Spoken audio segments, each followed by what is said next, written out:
semua pendengar My Suara yang mungkin dah lama tak dengar suara saya.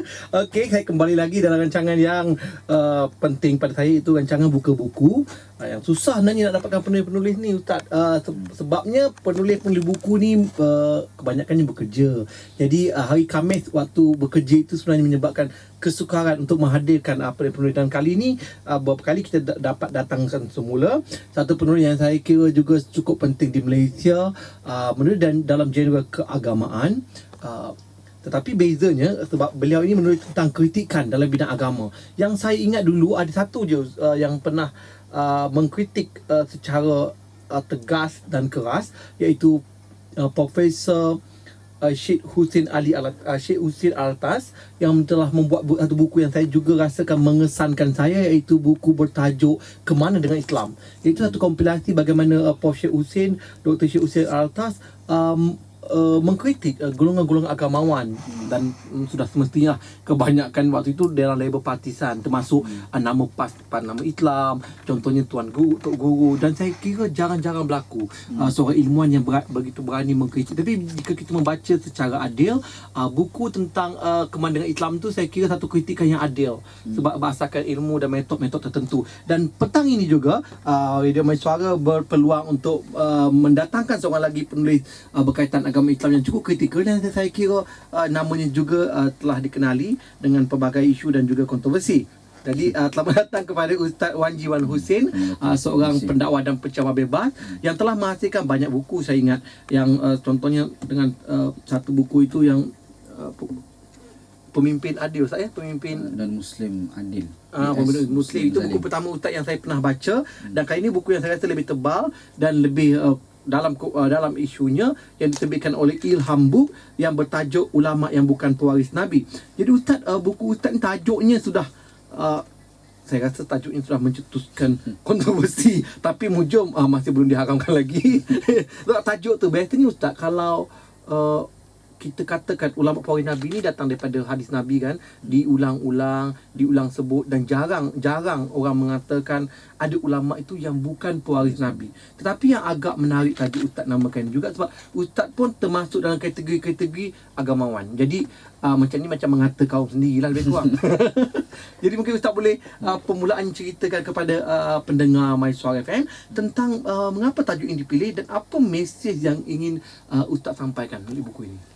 Okey, bismillahirrahmanirrahim. Assalamualaikum warahmatullahi. Terima kasihlah sebab jemput My Suara FM untuk bedah buku ataupun kita berbicara tentang buku ni. Secara ringkasnya, buku ni ditulis adalah hasil daripada reaksi tengok institusi agama di Malaysia. Bukan di Malaysia sahajalah, bahkan di negara Arab juga Sebab macam contoh berlaku di Mesir, sebagai contoh, bila berlaku kita tengok di Mesir ni ada pertemuan di antara golongan yang dikatakan sebagai Ikhwan Mursi dan ada satu lagi geng yang Asisi. Asisi tu pun mereka mempunyai ulama, dan Alik Mursi pun ada ulama. Dan akhir sekali kita akan tengok macam mana Mursi tu dihukum bunuh sebagai contoh, dan orang Ikhwan pun dihukumkan bunuh. Di belakang yang menghukumkan kata bolehnya bunuh orang Mursi dan juga orang Ikhwan itu adalah ulama. Dan di pihak Mursi pun ada ulama dia sendiri. Jadi ada masalah bila sama-sama ulama yang boleh dikatakan sebagai hukum halal darah sebagai contoh. Dan serupa juga berlaku di Yaman. Di Yaman pun dia melibatkan antara agamawan dan agamawan, ulama dan ulama. Jadi bila kita pergi kat negara-negara Arab sebagai contoh, yang negara yang banyak ulama selalu negara yang berperang. Tapi bila kita pergi dekat negara-negara yang tak ada ulama macam Amerika, itu tak berperang. Dia tak berperang sama-sama sendiri. Mungkin ada peperangan, tapi antara Amerika dengan Afghanistan sebagai contoh kan, itu antara orang bukan Islam terhadap Islam. Tapi berlaku di negara orang Islam ni adalah sesama Islam tu berbunuh-bunuhan, dan di semua pihak ada ulama.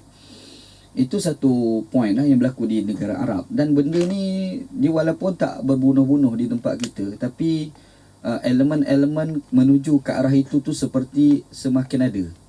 Contoh, sudah ada perangai suka mensesatkan orang, istilah orang sesat. Lepas tu ada suka memunafikkan orang, mengkafirkan orang sebagai contoh.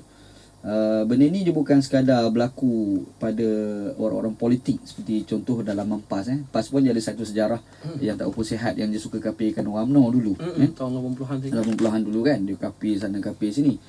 Benda tu dah makin tak ada. Alhamdulillah, sebenarnya itu dah bagus. Tapi dia timbul balik. Tapi timbul ni dia bukan antara PAS dengan UMNO, tapi sesama PAS sendiri. Kan, apabila ada tim yang dikatakan ulama, ada yang tak ulama, maka orang yang ulama itu boleh kata kepada orang yang tak setuju dengan ulama itu sebagai munafik haraki, dikeluarkan istilah tu kan. Padahal benda tu tak ada pun dalam Quran dan hadis Nabi SAW. Jadi kritikan tu kat situlah antara sebabnya. Bukan di samping, yang paling besar sebenarnya adalah institusi agama. Macam contoh JAKIM, saya kritik JAKIM punya tindakan, JAIS dalam beberapa tindakannya. Macam contoh rampasan terhadap Bible sebagai contoh. Saya rasa itu bercanggah dengan ajaran Islam. Sebab Islam dia ambil sikap menghormati perbezaan. Tiba-tiba kita mengambil sikap menghalang perbezaan. Itu salah. Contoh kes antara yang saya tulis dalam ni, kritikan saya terhadap JAKIM adalah ada seorang ulama daripada Indonesia yang mengajar di Malaysia, nama Syekh Nuruddin Banjari kan. Dia dihalang, diharang bukan ceramah. Dan bila kita tengok surat yang dikeluarkan oleh JAKIM pengharaman terhadap beliau itu, antaranya adalah beberapa pandangan-pandangan ataupun mungkin tak tepat digunakan istilah fatwa, tapi kita tu pandangan lah yang bercanggah dengan pandangan JAKIM. Jadi dangkal sangatlah JAKIM bertindak begitu. Sepatutnya JAKIM kena panggil Syekh tu berdebat lah. Kena menanyakan perbezaan tu. Tapi Ustaz, kalau dahulu itu memang isunya banyak golongan agama memberi maklum balas tentang bidang kuasa agama. Dulu saya ingat memang itu dijuarai oleh macam parti PAS sendiri. Tapi kalau kita melihat dalam parti PAS sendiri, contoh Muktamar baru berlalu, dan saya pun membaca buku Ustaz ni dalam tempoh Muktamar itu juga, dan nampaknya macam seakan-akan seperti yang dikritik dalam sistem JAKIM itu juga ada dalam budaya PAS contohnya, dalam Dewan Ulama contohnya. Dan saya juga membaca tentang Ustaz apa dikatakan sebagai model Dewan Ulama PAS itu, iaitu sebagai agensi tertinggi, badan tertinggi PAS itu sendiri menyerupai dalam sistem yang sama diamalkan oleh Iran yang bermazhab Syiah. Jadi mungkin Ustaz boleh komen tentang adakah ulama itu boleh masuk dalam politik ataupun bidang kuasanya yang bagaimana? Sebab kalau tengok dalam keputusan Muktamar PAS baru-baru ini yang kami sendiri ada Maiswara, ada Mantau Wakil, kita dapati bahawa pembersihan bahawa tapi definisi itu sendiri. Sebabnya kalau kita membaca dari sarjana lepas, ulama itu adalah sarjana kan, termasuk juga walaupun dia mungkin bukan pakar fiqh, tapi dia macam pakar bedah dipanggil ulama. Tapi di Malaysia ulama itu hanya dalam bidang fiqh syariah saja. Jadi mungkin Ustaz boleh komen tentang apa yang berlaku dalam Muktamar PAS contohnya? Okey, saya masih lagi lipas setakat ni. Kan? Okey, dia macam ni. Saya secara peribadi, agama ni jangan dijadikan sebagai kuat kuasa. Itu jadi masalah.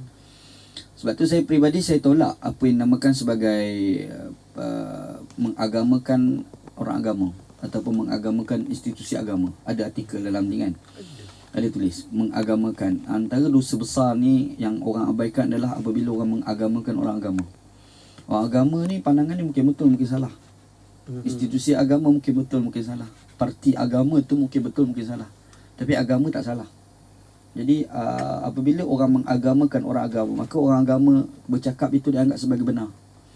Bila institusi agama itu dianggap sebagai agama, maka keputusan institusi agama itu dianggap sebagai agama benar dan tidak boleh disangkal. Akhir sekali akan berlaku problem sekiranya orang agama itu dia ada kepentingan politik, ataupun institusi agama itu ada kepentingan kewangan yang diberi oleh pihak kerajaan pada dia. Makanya pandangan agama yang dikeluarkan itu lebih-lebih lagi diikat kekuasaan adalah berbias, ada bias, berpihak. Kalau orang politik tu, kalau orang ulama yang berpolitik tu bias kepada politik dia lah. Jadi bila jadi macam tu, dia akan dilihat agama itu sudah tak jujur. Agama yang tulus itu sudah tak nampak kan. Kita tengok agama itu dalam tafsiran-tafsiran yang berpihak kepada keuntungan golongan-golongan tertentu. Sebab tu pada saya secara peribadi, agama ni jangan dijadikan suatu badan yang berkuasa. Sebab tu saya peribadi memang tolak JAKIM lah. Pada saya tak perlu JAKIM. JAIS ni tak perlu pada saya. Tapi kalau macam dalam parti politik macam mana Ustaz? Parti politik pun super. Saya tak setuju dengan label Parti Islam Malaysia PAS sebenarnya. Saya lebih setuju Parti Orang Islam. Muslim. Sebab Islam dia tak salah, orang Islam mungkin salah. Ya, ya. Dan saya rasa pandangan Ustaz ni memang itu yang saya pernah baca dalam buku yang saya kata tadi, Prof. Syekh Usi Al-Atas ada mengatakan tentang sewajarnya nama parti PAS itu ialah parti Muslim kan, melambangkan orang Muslim. Sebabnya kadang-kadang Muslim itu tindakannya tidak selari dengan agama Islam. Agama Islam tu sempurna, tapi kadang tindakan dan respon parti itu kadang-kadang tidak nampak unsur Islam di situ. Jadi kalau tak nama Islam, takut dia akan memberi satu tanggapan yang salah, dan orang bukan Islam mungkin akan mempunyai tanggapan yang salah dan takut dengan Islam sendiri, Ustaz ya. Jadi sebentar lagi kita akan menyambung lagi kita punya temu bual bersama Ustaz Wanji yang juga telah menghasilkan buku terbarunya tentang ulama yang bukan pewaris Nabi yang diterbitkan oleh Ilham Book. Satu buku yang saya rasa sukar ditemui di Malaysia, buku-buku yang mengkritik dalam bidang keagamaan ini. Jadi kita dengarkan lagu dulu berikutnya. Lagu apa, Azhar? Biarkanlah Drama Band. Dengarkan. Dalam rancangan buku-buku bersama Ustaz Wanji yang tentang bukunya Ulama yang Bukan Pewaris Nabi. Jadi buku ini ada banyak bab yang saya rasa sangat menarik. Kebanyakannya ada berkaitan tentang politik dan juga ada isu-isu parti politik bukan Malaysia saja, seluruh dunia, termasuk apa yang berlaku di Timur, di Asia Barat juga diulas di sini, yang mungkin kita boleh jadikan panduan kerana sekarang ni dunia sedang bergolak dengan apa yang dikatakan sebagai pengganas Islam macam ISIS dan sebagainya. Jadi buku ini bukan boleh jadi bahan bacaan supaya Malaysia juga macam negara kita yang baru sedang nak mencapai kemajuan ini boleh menjadi Islam yang lebih moderat dan toleran daripada hal-hal ini. Ustaz, satu menarik dalam buku Ustaz ni juga, saya tengok Ustaz dia menulis tentang bank Islam atau bank tanpa riba. Itu bagus juga. Maknanya jarang-jarang kita melihat kadang-kadang di Malaysia ni kita rakyat Malaysia tak begitu pandai dan arif dalam bidang agama. Jadi kita bergantung kepada satu institusi lain. Macam halal, kita bergantung pada JAKIM halal. Saya tahu waktu Ustaz JAKIM tu perlu tu, untuk JAKIM tak ada nanti macam mana nak sektor halal. Yang keduanya Ustaz tentang macam imej-imej berkaitan Islam macam dalam perbankan kan. Jadi macam Ustaz katakan sini bahawa tak ada beza kadang-kadang Ustaz. Kadang bahkan bank Islam tu menawarkan pinjaman yang lebih menyeksakan. Jadi mungkin Ustaz boleh komen tentang bank Islam ni. Okey, pasal bila sebut bank Islam saya peribadi saya tolaklah atas label atau nama bank Islam. Sebab saya rasa bank Islam itu tak semestinya amalan dia tu memang betul-betul Islam secara falsafah ni kan. Contoh, kalau kita pergi bank konvensional, bank ribawi sebagai contoh, kalau kita pinjam duit dalam nak beli kereta lah, contoh 40,000 kita pinjam kan. Jadi kalau kita lambat bayar, dia ada penambahan lah. Memang dia buat penambahan daripada hutang Jadi penambahan itu dipanggil sebagai riba. Tapi bank Islam ni dia mengelak daripada riba. Memang boleh berlaku mengelakkan riba. Caranya adalah, contoh kalau kita nak beli kereta dengan harga 40,000, bank Islam ni dia tak bagi kita pinjam, tapi dia beli kereta tu dulu. Dia beli kereta tu dulu, lepas tu dia beli dengan 40,000, lepas tu dia jual kepada kita 80,000. Bermaksud dia bukan pinjaman lah, tapi dia menjual barang. Kita membayar tu secara ansuran. Jadi di situ lah tak ada riba. Tapi bila memang riba tak ada, tapi pembayaran tu terlalu tinggi berbanding dengan bank ribawi Jadi menandakan mahal tu, takkanlah mahal itu adalah satu keadilan. Itu satu persoalan. Sebab orang kata tak ada riba. Riba ni tujuannya untuk menghilangkan kezaliman. Tiba-tiba kita haramkan riba, tapi ada elemen kezaliman di situ, iaitu mahal Takkanlah kita nak kata yang murah itu adalah kezaliman, yang murah itu adalah satu kezaliman, yang mahal itu satu keadilan. Itu satu mustahil Jadi sewajarnya bank Islam itu, kalau betul-betul Islam, patut dia dah tak riba. Yang satu lagi, dia tidak akan membebankan. Sepatutnya lagu tu. Tapi yang berlaku dalam bank Islam, lebih lagi di Malaysia ni, adalah yang mahal tu. Bayaran dia terlalu mahal Yang bank ribawi tu pula tak semahal seperti mana dalam bank Islam, walaupun dia tanpa riba. Jadi walaupun dia boleh mengelak daripada riba, tapi dia telah pergi kepada satu lagi kesan, iaitu kezaliman, penindasan Jadi mahal tu tak mahal tu Jadi sewajarnya kita tak payah buat nama bank Islam, buat nama bank tanpa riba. Tanpa riba, makanya memang dia boleh mengelak pada riba, tapi zalim tu ada masalah lah. Saya tahu betul juga Ustaz. Kadang-kadang kita macam pengguna Islam, kita mungkin pandang seluk riba, sebab riba telah dijelaskan dalam Quran tentang hukum yang jelas. Tapi itulah bab-bab macam kekejaman itu tak diberi penekanan. Jadi macam Ustaz kata, itu macam manipulasi juga Ustaz kan. Jadi saya ingat dalam satu ayat Quran ada mengatakan tentang, atau hadis Nabi mengatakan tentang manipulasi agama ni sebenarnya satu buatan yang tidak digalakkan. Termasuk yang Cina buta kan. Bahkan Nabi letakkan macam manipulasi agama lah, satu kata yang suris juga. Saya lupa apa istilahnya. Tapi maksudnya macam manipulasi agama untuk menghalalkan satu benda tu. Macam kalau Melayu tu kita gunakan kalau dah bercerai tu kita Cina buta kan. Tapi dalam normalnya kira sah perkahwinan tu. Tapi dalam Islam tu ada dosa sikit tu, dosa apa saya baca dulu. Saya agak terlupa. Jadi Ustaz, kalau macam tu bagus juga kalau nama bank Islam tu sepatutnya nama dia bukan bank Islam tapi bank tanpa riba. Sebab tu memang tak ada unsur Islam kan. Kalau tidak nanti kekejaman tu akan ditafsir sebagai kekejaman Islam. Tapi Ustaz, kalau macam mana bank-bank lain? Contohnya bank-bank lain luar negara yang masuk ke Malaysia terutama daripada Asia Barat, saya fikir mereka pun menggunakan nama Islam seperti Bank Araji, contoh beberapa nama bank yang lain lah. Dan adakah Ustaz ada memastikan tentang kaedah pinjaman diorang sama atau berbeza? Sebenarnya lebih kurang, tapi sama kaedah lebih kurang je. Ada perbezaan pun tak ketara sangatlah perbezaan tu. Tapi menariknya dia orang tak guna bank Islam. Dia guna bank Ar-Rajahi. Rasa itu lebih cermat kan. Lebih cermat, lebih berhati kan, maknanya itu lah macam bank bernama sendiri kan, dia tak akan merosakkan label Islam. Kalau orang benci pun bank Ar-Rajahi lah, orang bukan bank Islam tu orang benci kan.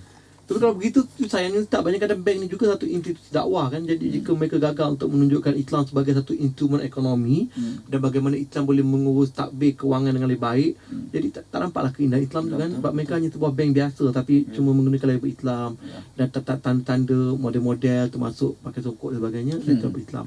Jadi Ustaz, juga saya tengok dalam buku Ustaz ni juga Ustaz ada komen tentang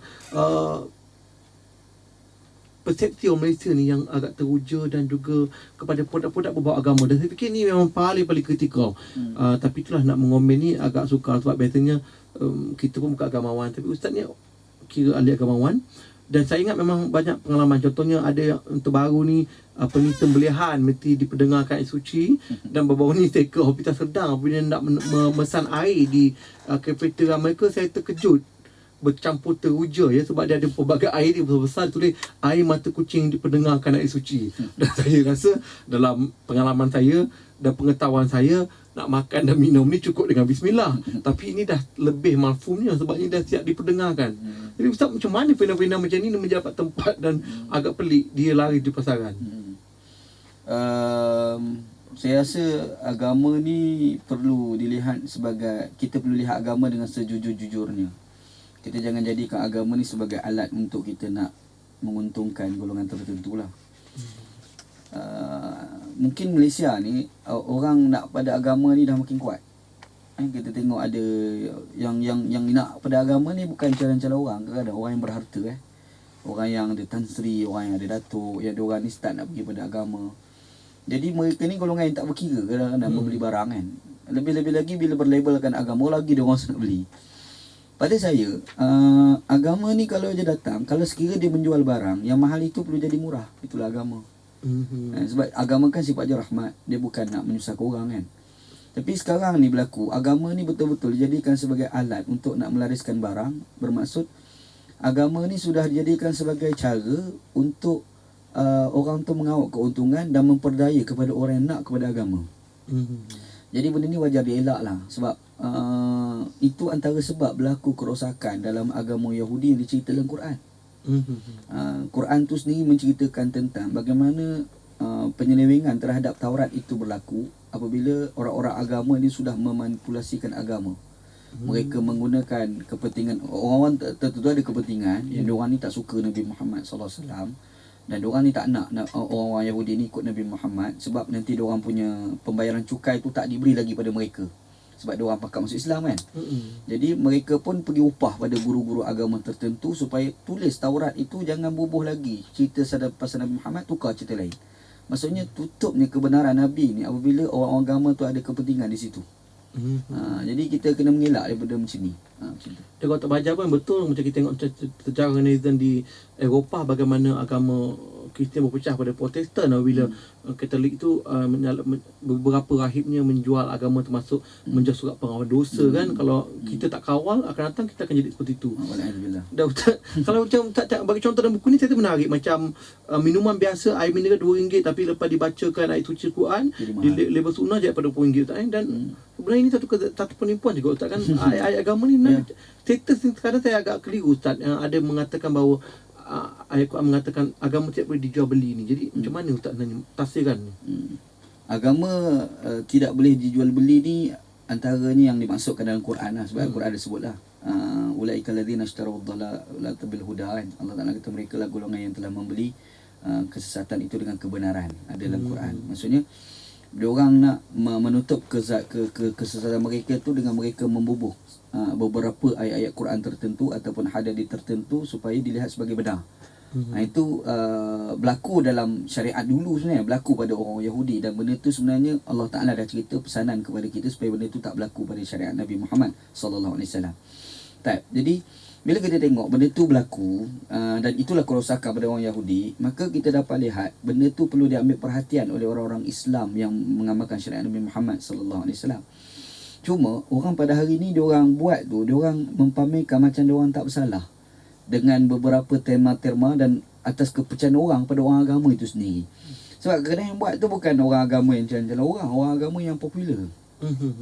Problem orang Islam di Malaysia ni, diorang lebih suka ustaz-ustaz yang popular, bukan kerana kebenaran apa yang ustaz tu cakap.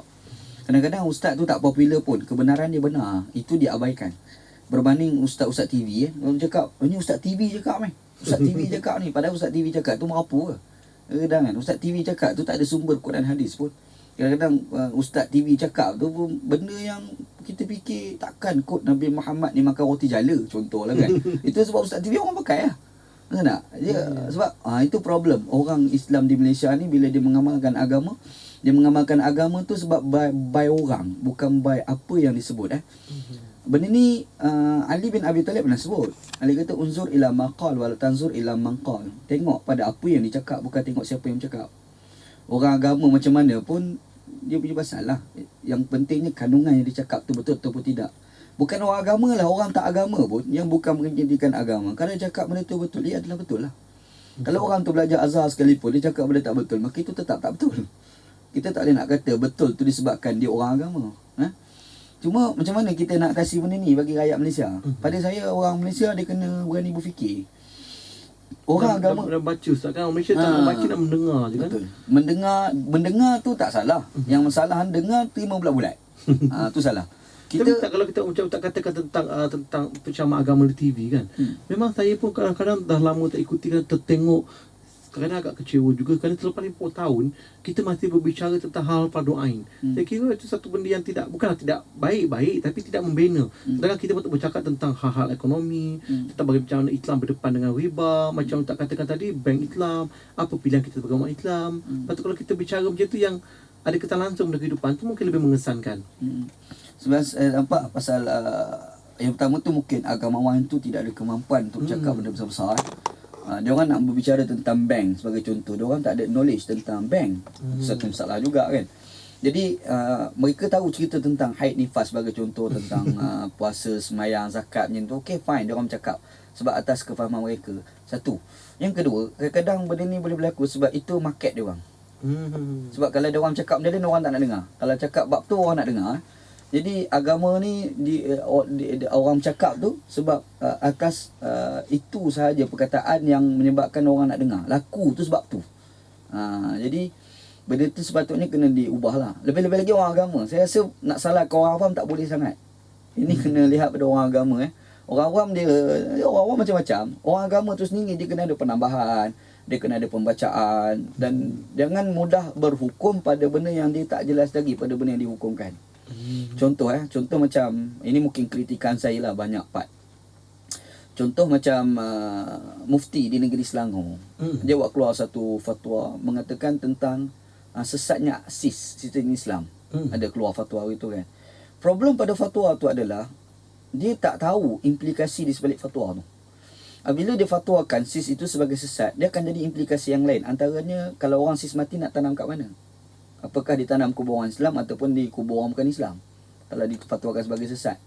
Yang keduanya, kalau difatwakan sesat, macam mana status keluarga dia? Kalau jadi suami, apakah perlu diceraikan di antara suami dan isteri?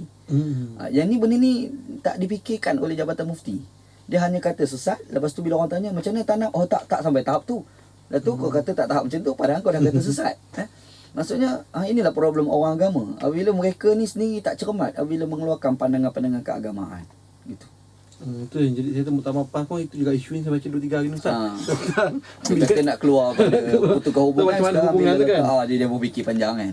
Okey, Ustaz, sementara tu kita akan sambung sikit lagi tentang buku Ustaz ni juga, tentang bagaimana kesan Islam tu dan parti Islam. Saya rasa satu benda yang menarik sebab kadang-kadang bila kita berparti ni kita ingat macam agama kan, sedangkan parti tu ada benda berbeza. Sebab kalau kita tengok dalam teras parti Melayu tu ada dua, Melayu dan PAS dan PKR tiga lah.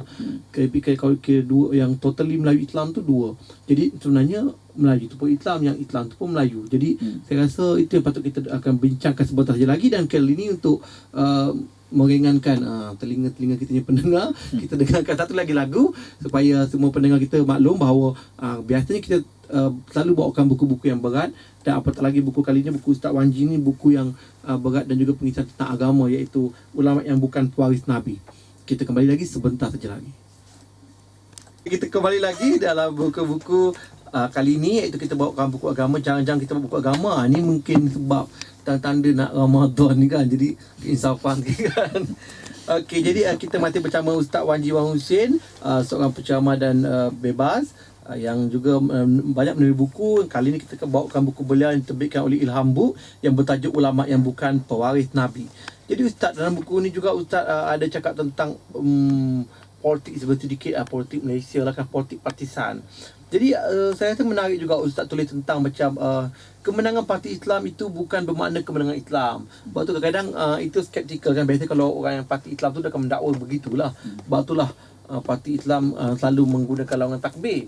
Walaupun dalam kes-kes seperti mengkritik orang lain pun ditakbirkan, ataupun mencerca orang lain pun ditakbirkan, termasuk apabila seorang tu dijatuhkan pun ditakbirkan. Saya rasa itulah, saya tak tahulah betul ke salah. Jadi mungkin Ustaz boleh komen sikit tentang parti Islam tu sendiri. Adakah agaknya bila jadi macam kes yang baru-baru dan Muktamar PAS pun dah ramai, saya tengok dahulu mungkin ramai orang yang bukan Islam yang melihat PAS itu lebih adil berbanding parti lain dari sudut parti mewakili orang Islam. Tapi hari ini ramai yang berjauh hati juga. Saya baca komen-komen di banyak media dan talian, orang bukan Islam ni dah meninggalkan satu stigma bahawa PAS itu bukan parti Islam yang sebenar. Jadi Ustaz rasa macam mana tentang pandangan Ustaz dalam buku ini? Quran sendiri dia disebut tentang kemenangan Islam. Dan Quran bila sebut kemenangan Islam, Quran tak sebut tentang penguasaan golongan tertentu. Dalam Quran dia sebut kemenangan Islam tu adalah orang dekat dengan Islam. Iza ja'a nasrullahi wal fath wa ra'aitan nas yadkhuluna fi dinillahi afwaja. Apabila datang pertolongan dan kemenangan, kamu akan lihat orang datang kepada Islam ni beramai-ramai. Jadi kemenangan Islam yang sebenar-benarnya adalah apabila orang tu dekat pada Islam, kredit lebih kalau dia masuk Islam. Itu yang dikatakan kemenangan Islam. Parti Islam memerintah, belum tentu lagi orang dekat dengan Islam. Lebih-lebih lagi kalau parti politik, parti Islam memerintah, kadang-kadang tindakan mereka tu menyebabkan orang benci Islam. Kadang-kadang bila dia memerintah, kegagalan dalam mengurus ekonomi, orang benci Islam, orang takkan Islam ni gagal sampai tahap ni. Sebagai contoh kan. Ataupun masa dia mentadbir, dia mengamalkan cara pentadbiran yang keras, suka maki orang, suka tuduh orang macam-macam. Apakah Islamnya begitu? Sebab itu kita kena clear, kemenangan parti Islam ni bukan mesti kemenangan Islam. Kadang-kadang kemenangan parti Islam tu sendiri adalah punca kegagalan bagi kemenangan Islam. Sebab bila diorang naik tu, lagi benci orang kepada Islam. Jadi yang tu kena bezalah antara kemenangan Islam dengan kemenangan parti Islam. Jadi orang parti Islam tu cakap lah macam tu, tapi itu sekadar retorik politik.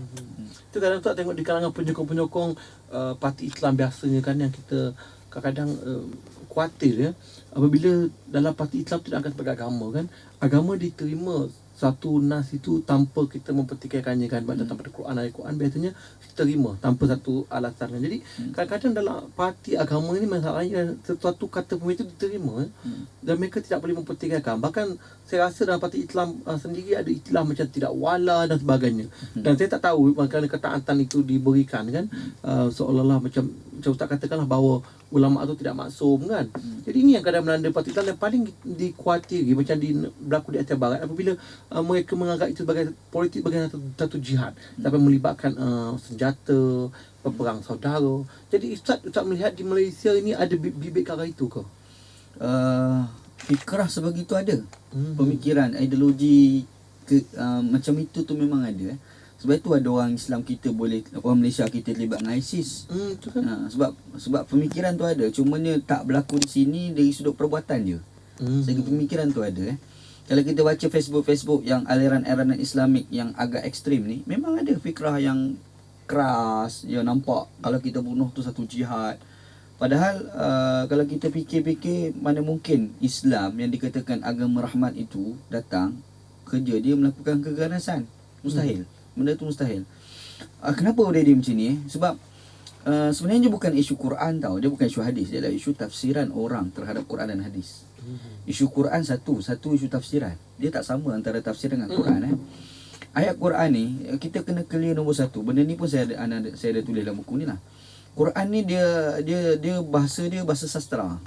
Quran ni sastra. Bila sastra dia sudah pasti tertakluk dengan tafsiran. Sastra ni kalau digunakan bahasa tidak sastra, Quran ni tak unik. Quran ni tak ada kehebatan dia. Kehebatan Quran digunakan bahasa sastra. Bila digunakan bahasa sastra, sudah pasti dia akan melahirkan tafsiran. Okey, persoalannya, siapa yang nak menafsirkan Quran? Dan kalau orang tu tafsir tu betul ataupun tidak? Itu satu persoalan.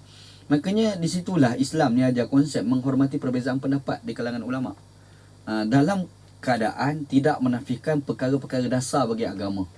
Tafsiran mesti tidak bercanggah dengan perkara dasar agama. Apa perkara dasar agama? Konsep kebajikannya, konsep keadilannya, konsep tolak kezalimannya, konsep rahmatnya. Ini benda dasar agama. Jadi bila kita tengok ada orang tu dibaca satu ayat Quran, dia melakukan satu tafsiran dan tafsiran itu adalah bercanggah dengan dasar agama, maka itu boleh katakan sebagai salah. Dan kalau sekiranya tafsiran itu selaras dengan perkara dasar agama, maka itu boleh anggap sebagai tafsiran itu boleh diraih dan dihormati. Apakah wujud manusia-manusia yang mempergunakan agama untuk buat satu tafsiran yang melalut? Sebenarnya memang wujud. Pada zaman dulu pun dah berlaku. Pada zaman Sayyidina Ali, ada satu kalangan dipanggil sebagai Khawarij. Khawarij ni dia orang pergi lawan Sayyidina Ali dan dia mengisytihar Sayyidina Ali ni sebagai terkeluar pada Islam. Dan dia orang baca Quran, baca Quran. Masa dia orang demo, masa tu dia orang pegang Quran, dia unjung Quran. Dia orang jujur Quran untuk menyatakan dia orang ni betul, Sayyidina Ali tak betul. Ke Khawarij. Dan dia orang baca Quran, dia orang baca innal hukmu illa lillah, tidak ada hukum kecuali hukum Allah. Maksudnya mempergunakan ayat Quran itu untuk dan ayat itu nampak macam menimbulkan kebenaran. Perkataan tu kata ada hukum juga, macam tapi betul nampak. kaedah tu sebenarnya tidak begitu Islami kan. Lepas tu Sayyidina Ali ada buat statement. Sayyidina Ali kata kalimatu al-haq wa arada biha batilun. Ayat dia baca tu betul, tapi yang dimaksudkanlah kebatilan. Ayat baik digunakan untuk tujuan yang tidak baik. Benda ni memang berlaku lah. Sekarang ni Malaysia pun berlaku.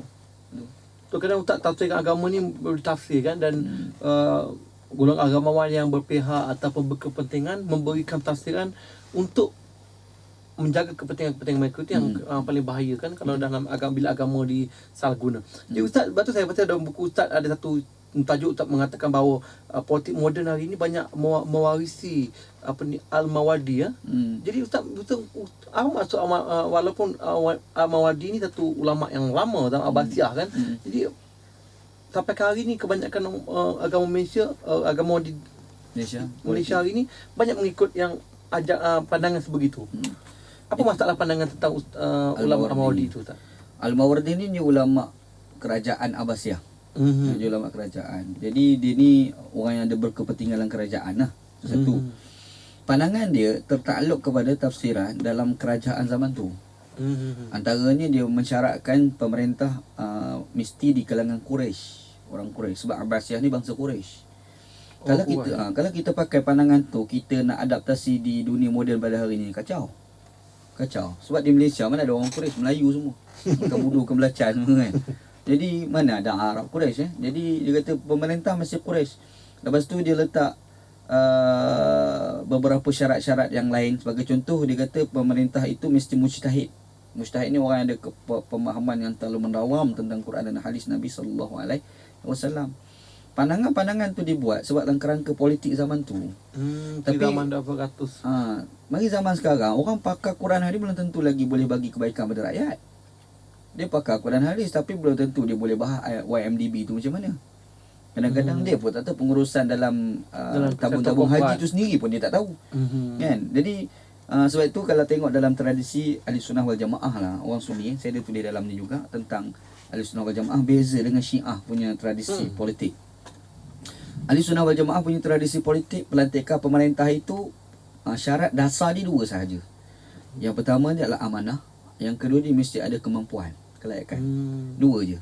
So tak ada kelaikan macam yang agama-agama tu bukan satu prioritas. Bukan. Bahkan agama saya ingat Allah ada mengatakan bahawa jika diberi dua pilihan, seorang agama yang bagus tapi tidak pandai pemerintah, dengan seorang pemerintah yang baik tapi tidak pandai agamanya tinggi tapi tidak memudahkan Islam, maka lebih baik kita memilih pemimpin yang boleh buat kerja tapi mereka mungkin syariatnya tidak begitu bagus kan. Betul. Jadi dalam ahli sunnah wal jamaah pun memang kriteria itu tak Dia tu syarat dasar. Yang lain tu syarat-syarat tambahan. Jadi tak macam mana sebuah parti Islam macam berlaku dalam PAS sendiri bahawa mereka mengklaim bahawa presiden itu ulama. Jadi adakah itu satu kriteria yang penting sebagai sebuah parti Islam?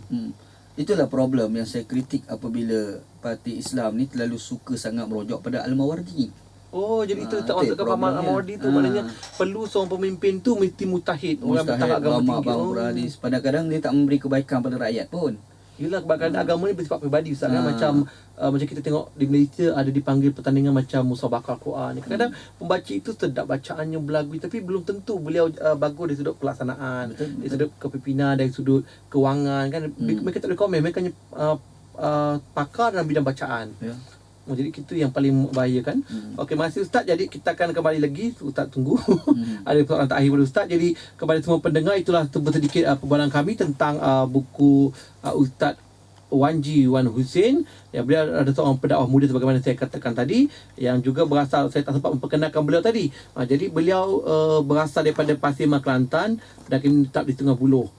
Juga beliau mempunyai sekolah pemikiran sendiri, iaitu Sekolah Pemikiran Asyatibi, sebuah NGO yang sangat aktif sangat aktif dan kritis dalam mengadakan diskusi dan perbincangan tentang hal ehwal awam dan juga isu-isu berkaitan sekitar seputar dunia Islam. Jadi kita akan dengarkan satu lagu lagi sebelum kita kembali untuk membicarakan takhirnya buku Ustaz Wanji Wan Hussein ini.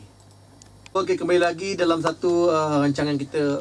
Dah lama tak bersiaran, tapi dah semenjak 2 bulan dah bersiaran semula kan. Jadi kita bersama Ustaz Wanji Wan Hussein tentang buku beliau Ulama Yang Bukan Pewaris Nabi yang diterbitkan oleh Ilham Books. Satu penerbit baru sebenarnya ni, tapi banyak menghasilkan buku-buku juga yang menarik ya.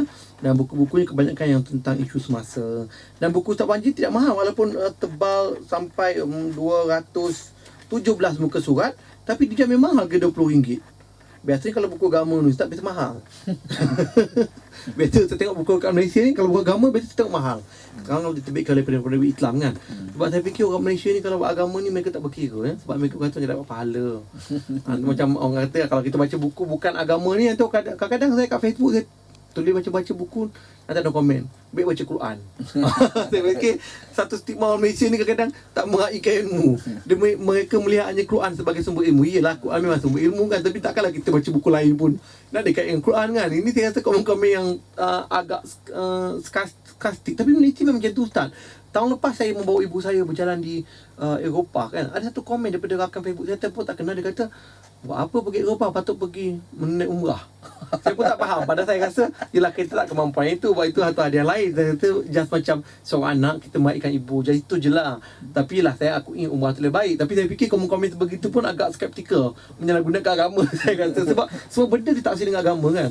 Dia tidak adil kepada orang awam seperti saya lah. Jadi Ustaz, bila baca buku Ustaz ni, saya rasa kadang-kadang saya baca buku ni, saya pelbagai rasa. Kadang-kadang sudah tentulah sebagai rakyat Malaysia biasa, kadang-kadang saya rasa macam kasar tulisannya, macam bila Ustaz pasal penguasa agama kan. Sebab macam saya pribadi, saya rasa macam okey je lah. Sebabnya selama ni pun saya bergantung pada tafsiran Berci Halal Jakim dan sebagainya.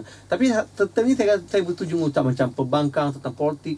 Dan saya rasa bila baca buku ni, satu benda yang saya rasa selalu saya nak kata dengan kawan saya, terbuku, tapi dan saya dapat luahkan dengan buku ini. Contohnya macam saya lihat umat Islam ni banyak Ustaz, dia macam menggunakan Islam sebagai perlambangan.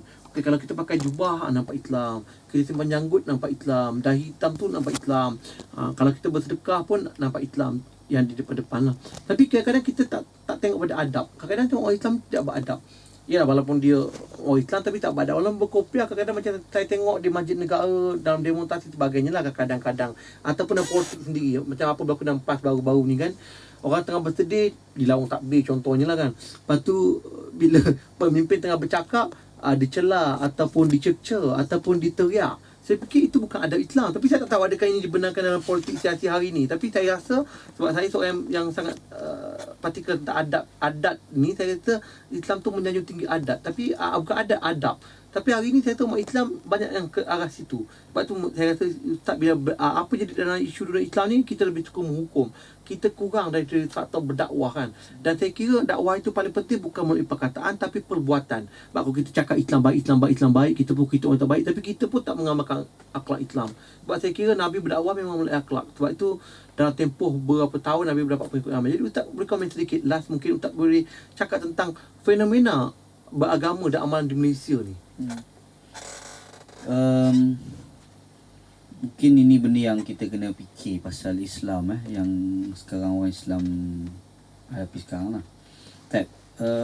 Nombor satu, kita kena ingat Islam ni dia, Quran sendiri sebut Islam ni agama fitrah. Fitrah ni yang Allah Ta'ala sebut ni, dia tidak dicampakkan kepada orang Islam je, dia campak pada manusia. Allati fataran nasa 'alaiha, Allah Ta'ala sebut Allah Ta'ala campak kepada an-nas, pada manusia. Allah Ta'ala tak kata fatara al-muslimin, tak, fataran nas, dia guna an-nas, maksudnya kepada manusia. Jadi kita kadang hati kecil kita ni secara peribadi kita boleh mengetahui itu baik ataupun buruk, walaupun Quran tak sebut, walaupun hadis tak sebut. Macam contoh, kita mencela orang, kita maki orang, kita akan kata benda tu adalah buruk. Dan kita kata tu kadang bukan orang yang kita tu adalah orang Islam je. Kadang orang bukan Islam pun tahu ini buruk ni. Walaupun agama tak cerita. Macam contoh, mencuri itu adalah buruk. Ini agama tak cerita pun, orang bukan Islam pun tahu. Yang accountability itu adalah bagus, transparansi dalam pentadbiran politik itu bagus. Yang tu Quran tak cerita pun, orang bukan Islam pun tahu. Bahkan orang Islam lagi buat benda tu kan. Tapi apa yang berlaku sebab orang Islam di Malaysia hari ni, diorang sudah melihat, bukan semua saya cerita ni sebilangan orang-orang yang tidak bertanggungjawab. Saya menganggap orang tu tidak bertanggungjawab dengan Islamnya. Itu apabila Islam itu dilihat daripada sudut kulit-kulitnya, dilihat daripada sudut jubahnya, dilihat daripada sudut kopiahnya. Walhal kalau kita tengok, Islam dia bukan ajar pasal jubah dan serban. Nabi Muhammad pakai jubah, pakai serban tu sebab Nabi Arab. Abu Jahal pun pakai jubah, pakai serban. Abu Lahab pun pakai jubah, pakai serban.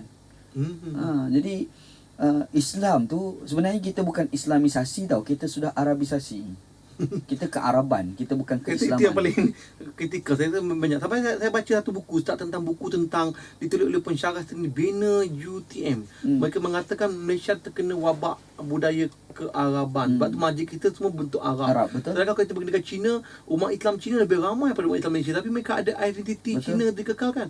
Saya setuju dengan Ustaz. Mungkin Ustaz boleh kritik tentang budaya kearaban ni. Sebab seni Bina kita termasuk Putrajaya masjid semua bentuk Arab, kubahnya besar kan. Sedangkan kalau kita lihat dari sejarah, masjid-masjid tanah Melayu ni, kita boleh lihat contoh di Melaka Ustaz kan, masjid ni yang berbeza kan, dengan bumbungnya leper, dia tidak seperti dalam kubah.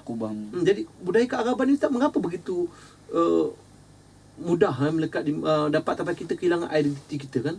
Sebab saya nampak orang Islam ni dia memahami Islam daripada kulit, bukan substan bagi agama kan. Dia tak macam orang-orang yang dulu-dulu tau, macam tradisi orang Melayu lama, macam yang sebut di Melaka tu kan. Orang Melayu dulu bila dia Islam, dia masih lagi kekal dekat dengan budaya kemelayuan dia. Sebab tu Islam itu apa, maka dia pakai baju Melayu. Dia pakai sampin. Padahal sampin baju Melayu, seluar Melayu itu bukan itu adalah pakaian orang Melayu. Dia orang bukan Islam dah pakai pun tak ada masalah apa pun. Betul tak? Tapi rasa orang Melayu Islam dulu, dia orang lebih ambil Islam daripada substan tu. Dia orang bukan tengok daripada sudut kulit-kulit tu. Tapi sekarang ni dia ada buah kulit, ambil yang penting pada kulit-kulit.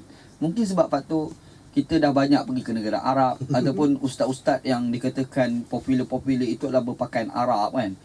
Pakaian Habib sebagai contoh, dengan jubah serban, ada kain selimpang atas bahu pula. Macam handsome, ustaz tu pula handsome sebagai contoh. Jadi ditirulah sebab faktor handsome tu kan.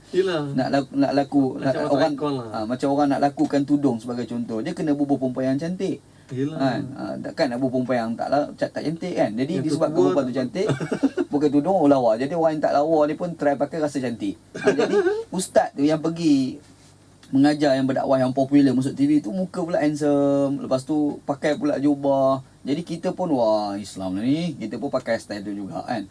Last kali kita telah membawa Islam daripada sudut, kita tidak membawa Islam, sebenarnya kita telah membawa budaya Arab di tanah Melayu. Tapi kandungan Islam tu kita abaikan, makanya kita pakai jubah, kita pakai serban, kita pakai kopiah, maka kita maki orang.